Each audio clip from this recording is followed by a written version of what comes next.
ስንቅ ምኽሪ ንደቂ ተባዕትዮ ሰብ ሓዳር ልዕሊኻ ብጽሙዋ ትብላዕ ንሳ ምዃና ኣስተውዕል እዚ ማለት ንሳ ኣዝያ ሓላፍነታዊት እያ ንዘምጽኻዮ እቶት ከተማቕል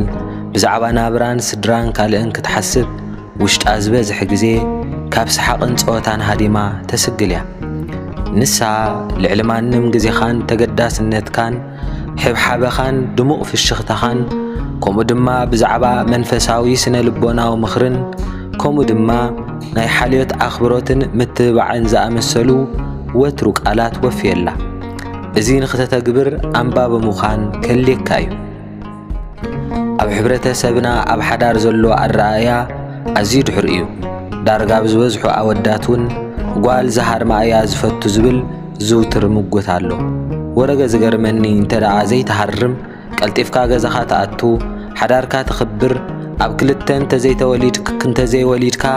ከምዘይ ስብእነት ዝሓስብ ኣዝዩ ድሑራት ተሓሳስባ ኣሎ እዚ ግና ዕሽነትን ድሕረትን ኣተሓሳስባን እምበር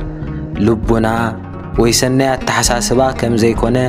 ቃል ኣምላኽ ይኹን ሕልናዊ ግዴታ ዘይድግፎ እዩ